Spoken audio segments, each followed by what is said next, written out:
folks, I'd like to introduce you to Tom Back. He is the founder and managing director or managing partner of Alcons. Managing director officially, but jack of all trades. Okay, I'll take that. That's actually a better title. And practice it is actually. It covers better. So we're here at CEDIA 2024. I just had a chance to hear what's going on in your demo room. It's spectacular. Right. Yeah, well, thank you. Thank you very much. It's great to be here again. CEDIA hasn't been our natural start of show when we started the company. So we entered the residential market, I have to say a rough guess, but I guess 6 years ago. Before that, we're talking pro audio. Yeah, exactly. So we stem from pro audio, from the pro audio market. Although from the beginning, from the onset, we were active in cinema, and funny enough, already from the beginning, we were selling a lot of home cinemas in India, based out of our professional cinema range. Mm-hmm. And because of that, and an invitation we got from a projector manufacturer to support their launch of a new digital projector. That was actually the first acquaintance we got with CEDIA as a show. However, from day one, we were exhibiting at the ISE show in Europe, which is Infocom and CEDIA. So, but that was great. And then we saw the show and we saw what was offered, and we thought, hey, there could be an opportunity, but didn't do much back then with it. But following that demo that we supported this launch of a projector, we got a lot of requests from people that say, what is this? Tell me more about it. And the reason for our existence here is that we were able to bridge the gap between the hi-fi, loudspeaker designs and the professional audio designs, where you have a lot of power output. Mm-hmm. And of course, on the hi-fi side, you got the high fidelity. And the key to both combining these two markets and applications is what we call the pro ribbon stuff. So and that's what this is the smallest one, actually, the 202 pro ribbon driver. It's a technology we have mastered as an R&D team since 1986. So that's a long time.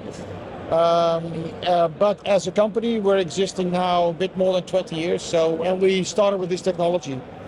So the interesting fact is that the residential market is actually combining the advantages of this technology, both on the dynamic side, so you got a higher output capability, or actually very high output, and on the other hand, you got the high fidelity that people are looking for in what we call a near field environment, like home cinema. So sure, like what we were experiencing right in there. Yeah, correct. So it's a close, tight space. Yeah, so. It was a steep learning curve, to be honest, when we started residential. People that attended the first demos, they got their heads blown off. So some people said, hey man, I like this, is crazy. But from pro audio coming sound reinforcement, you like it a notch louder. But now we got a grip on ourselves, and over the years we tried to improve the demo. And ever since we were part of the sound rooms of CEDIA, so every year you try to improve and bringing out new toys. And I think that's important. It's easy as a manufacturer, easy to say, you can use our stuff in a particular market. Or let's say we go to the studio, you can use the stuff there. You could go to residential, say, you can use our products there as well. But I think to understand the market and to really have a dedicated strive for getting strong position there is to develop products specifically for the market. Mm-hmm. And that is actually what we're launching here in the demo room, what you heard. Yeah. It is, of course, pro ribbon because all our systems are pro ribbon based. But this is actually CRMS Q, so you've heard 2 of these modules per side, left, center, right. And that's basically introducing our renowned line source or line array technology into the residential market. So that's very exciting. Yeah. These same speakers are finding their way also into the post-production side. Yeah. So it's so. So what happens with the company is interesting because at the moment we have a band like OAR touring US with our mid-sized line rate products. So that's utilizing the exact same technologies, larger drivers, but in the base is the same amplification, same processing, same transducer technology. Following the cinema, we were pulled into the post-production market. So there's many post-production studios stepping up to immersive format. And they discovered us because in the earlier days, the post-production studios would follow what the biggest brand in cinema would be. But evolving from that, the cinema market took a sort of different approach. I mean, that's not per se the highest audio end market. Yeah, for sure.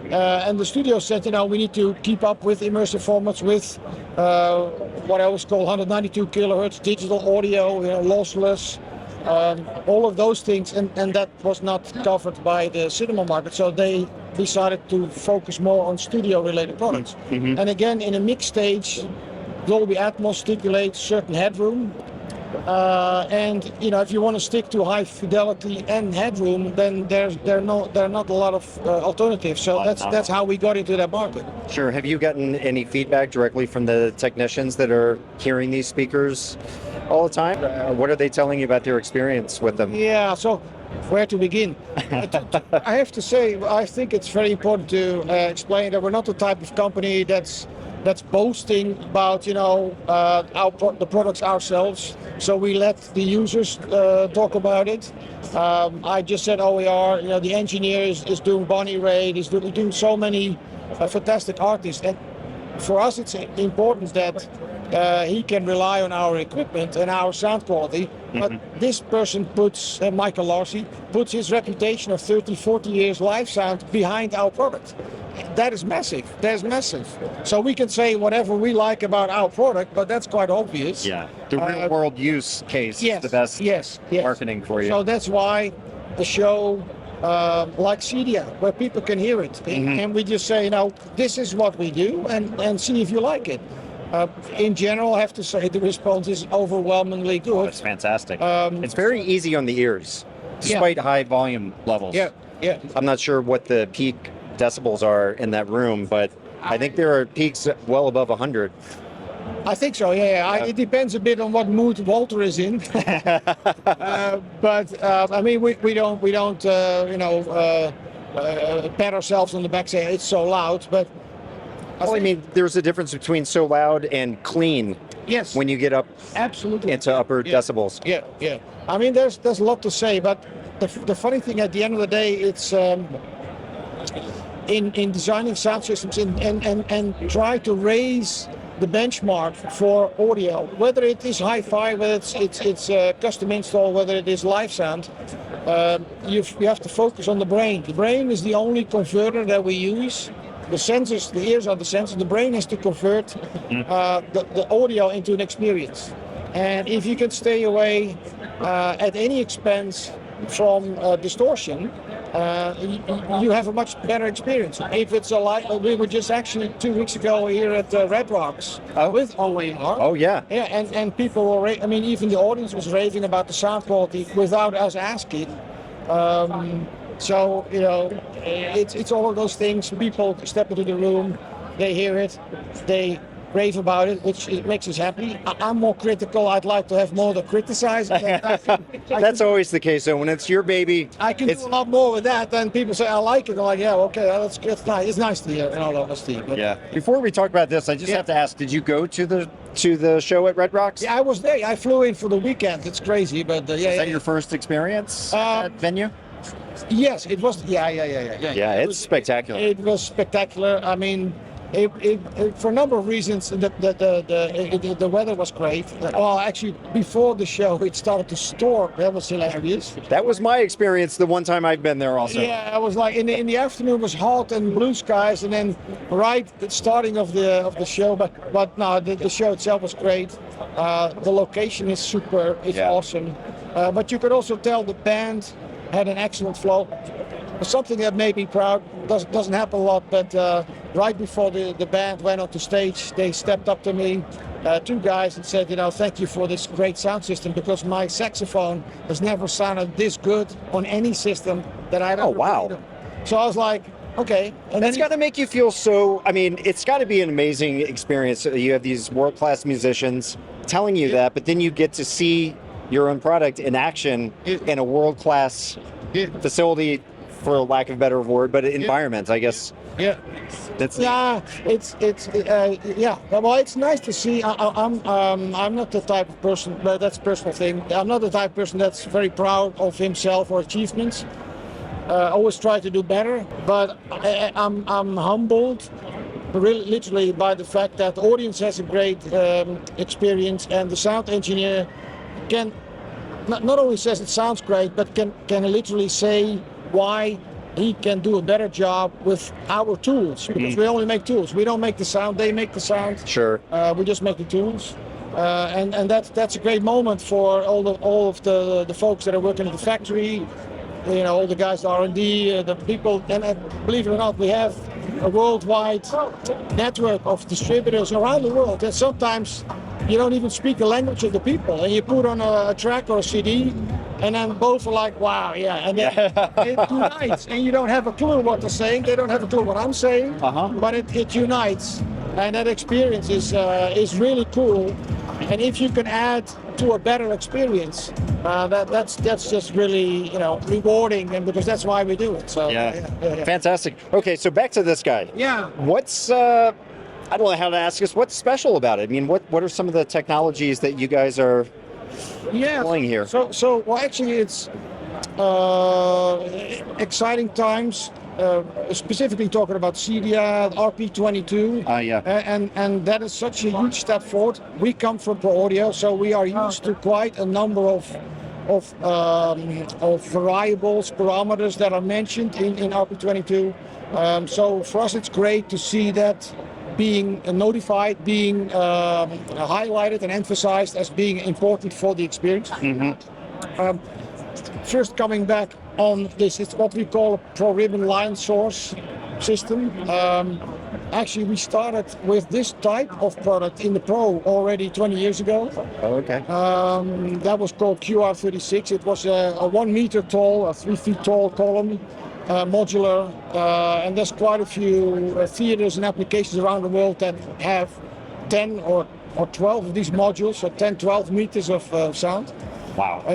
That's pretty neat. That's really yeah. And that was an asymmetric system. So where we had the low frequency next to the HF, and we wanted to have a more shallow form factor. We wanted to have a better coherency in the left and the right off axis.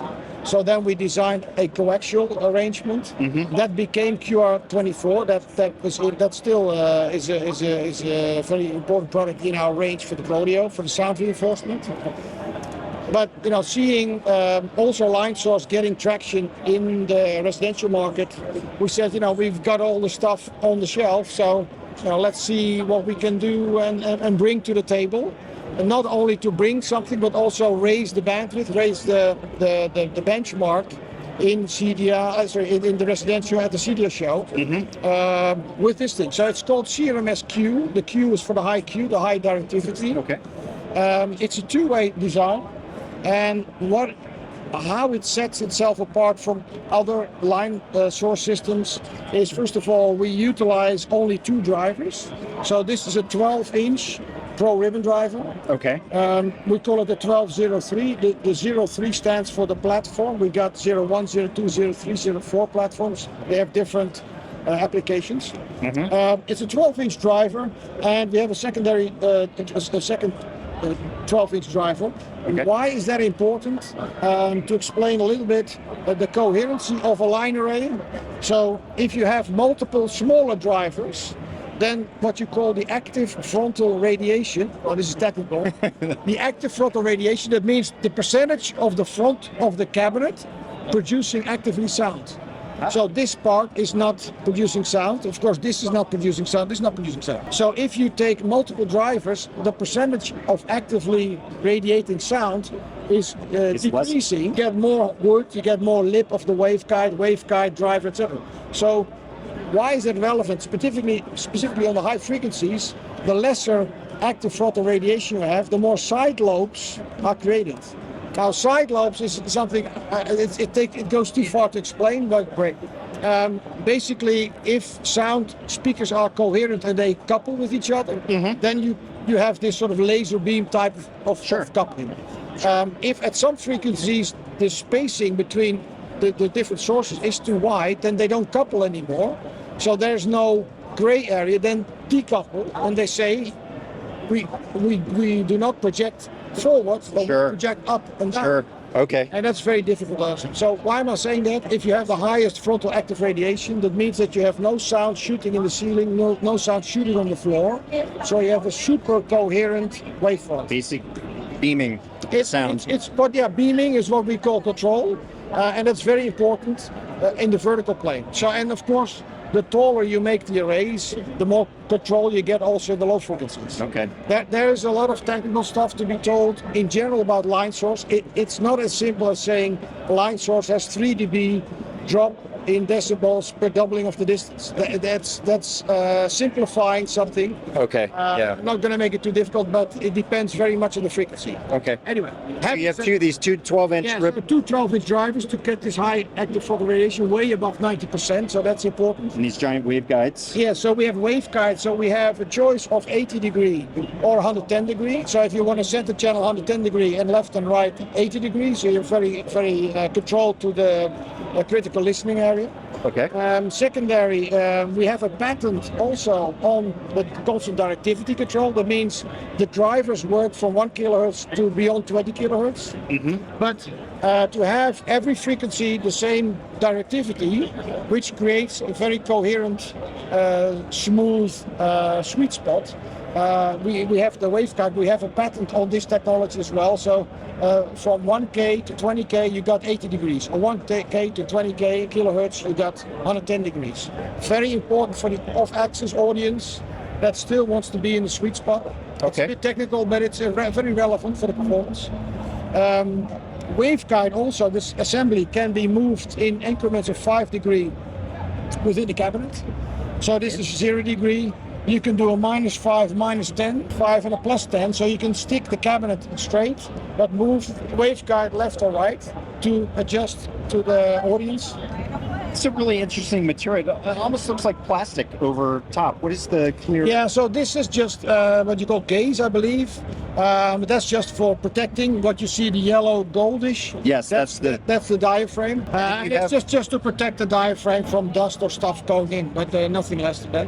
And it looks like there are mid-range drivers behind. Yeah, exactly. So we wanted to have a coaxial arrangement to have both on the left and the right off-axis also equal response. Instead of having an asymmetrical system, you get an uneven response. In this case, we wanted to have an even response. At the same time, with the boards, we were able to load the 6.5 inch to increase the sensitivity. Okay. But at the same time, it's 4 times 6.5. What is relevant at the crossover frequency of 1 kilohertz, the step distance for an array is 6.5 inch. That means that if we would use at 8 kilohertz, at 1 kilohertz, larger drivers like 8 inch or 10 inch, the step distance between the speakers would be too big and we would create side lobes again. So it's really, according to the laws of physics, developed. What else is interesting is that the 6.5 inch is not a regular 6.5 inch. It's a development that we started for smaller systems where we utilize 2 coils in the speaker. And it's not the dual coil that you read about for large subwoofers. Okay. Which means you have a longer coil and you can move longer back and forth. Sure. Now in this case, it's 2 individual coils. One is connected to the cone. Obviously, it's a moving speaker. Right? Sure. And the secondary is fixed in the gap. And that one is connected to a capacitor on the back side of the speaker. What happens there? Briefly said, if a speaker moves, it's consuming electricity, right? It gets electrical pulse, it moves. But at the same time, by moving, it generates what you call EMF, which is induction. And the induction is audible in the form of distortion. So you take away the distortion by that system, and then you have a much cleaner sounding speaker. But the funny thing is, the 6.5 is typically a small driver. So the small drivers, you can hear this boxiness, like audibly. You listen, oh, that's a small speaker. Yeah. But with this technology, you take away the boxiness. You have a much cleaner, I mean, a super flat impedance response, much cleaner response, so ultra low distortion, which is something we're always after, matching the ultra low distortion pro ribbon driver. So it's a bit of a technical story, folks. Sorry, but No, it's good to hear the get down into the weeds of the tech. It's important. It's important, yeah, and we really feel supported to bring the knowledge to the residential market by initiatives like RP22. We have to raise the bandwidth and say go beyond. Oh, it sounds smooth, sounds this. No. Your client also wants to be elevated to a better experience. So there's still a lot of work to do. Yeah. We try to bring our part to the table. And The cabinet feels almost metallic. yeah. Is it? Does it have any metal aspect to it? We do our own wood cutting, so we've got our own wood shop, of course, Okay. with multiple CC It's racks. just rock. It's very stiff made. Yeah. Yeah. We make it very stiff, solid, rigid. This is typically a product that's installed, so we can spare some more weight in terms of in touring, portable, live sound. You need to be lighter weight, so you could sacrifice there on some things. Still make it stiff, but you say, well, the weight is more important than the stiffness in some cases. So it's deliberate choices and compromises that you set for residential, or for studio for that matter, or for live sound or portable. So Right. Yeah. Awesome. And what do we have below? This is also Yes. a new release? well, it's new, but it's not a release. Okay. In all honesty, we developed CRMS-Q and we sort of kept the CEDIA as a deadline. We It's a good deadline to have. yeah. No pressure. We call that things like if there's a show we want to introduce, we call it internally Road to, we Road to Gearfest, Road to NAM, Road to Infocom. This was Road to CEDIA. Okay. Anyway, so this was finalized and fixed, and we said we can take 2 of these and put them in left, center, right. However, there are customers that do not only want the clarity and the detail, the fidelity, but they also want to go balls to the wall with their system. Yeah. And then we've added this. It's a double 12-inch sealed box. It's not a subwoofer, because the subwoofer we see as LFE. Okay. In residential, you look for excursion capability of in-room response below 10 hertz. That's what you're after. With this, it's actually adding more power to the system. So because of the peak power handling we have here, you can easily get a lot more power out of it if you take the lower octaves from the 6.5, Sure, filter sure. higher, and then put the 12-inch or an array of 12 inches besides it. Create them. I mean, that's I would say math, but it sounds so super clean. Was this in play in your demo room? No, this one okay. is not in the Just room. this was. It's just this 2 of these. Yeah. So this one didn't make it. It only made it to the static. Just to look at. Is this an active speaker or is it passive? No, it's well, we always say we have passive in our world is like with the filter. Active would be bi-amped. Oh, sorry, it would be self-powered. Yes, self-powered. What I mean, we have a self-powered approach with our system. So you buy an Alcons system and you buy that including the what we call amplified loudspeaker controller. You need to look at it. You buy a car, you buy the engine, of course, but also the engine management is included to give you the best driving experience. And that's what we do with the ALC. You buy the package, it's all set, it's protected, it's optimized, there's presets, user presets, the factory presets, and with that we can guarantee you worldwide that it will always sound the same. Yeah. So if somebody says, I still have this amplifier that I can use, if you buy a car and you buy Ferrari, you say, I still have this Fiat 500 engine lying around somewhere. That's not going to work, and that's not going to work with Alcons either. So. But having said that, Again, it's dedication to the market.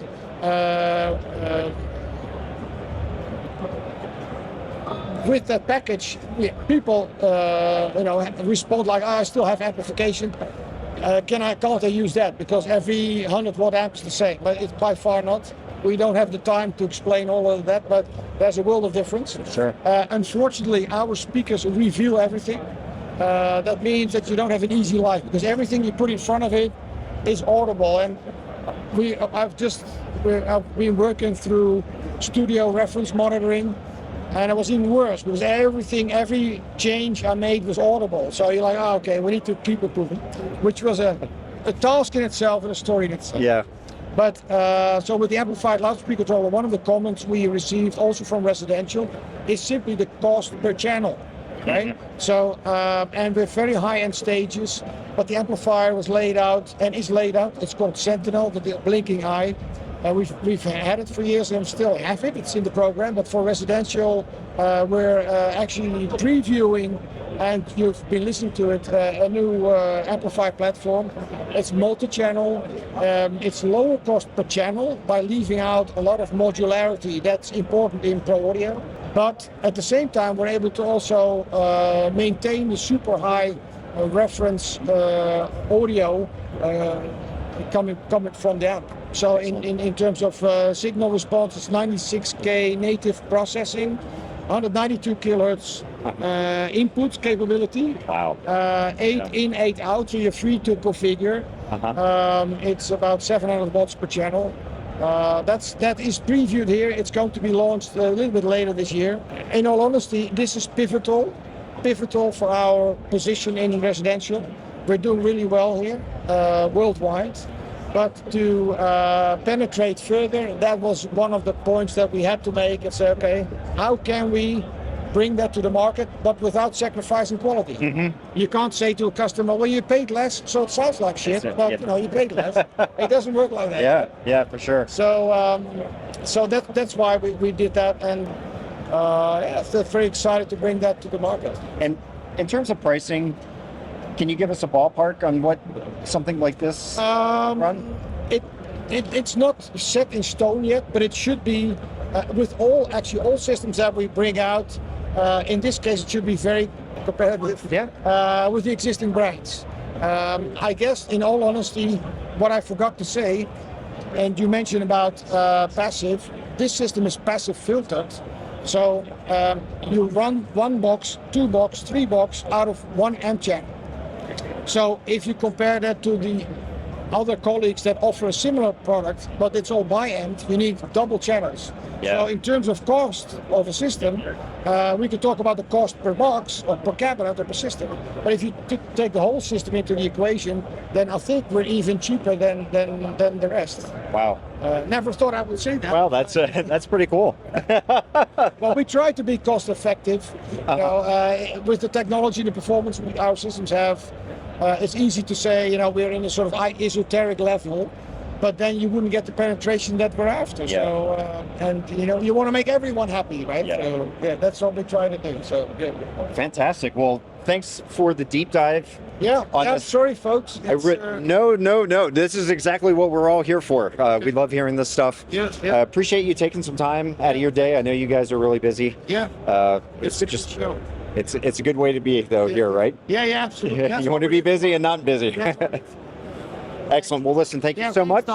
Thanks. Nice talking. Yeah, awesome. And everyone out there, like, share, subscribe the video, and definitely come hang out with us at avnirvana.com. We have a home theater forum there. It's free to join, and we'll look forward to seeing you there.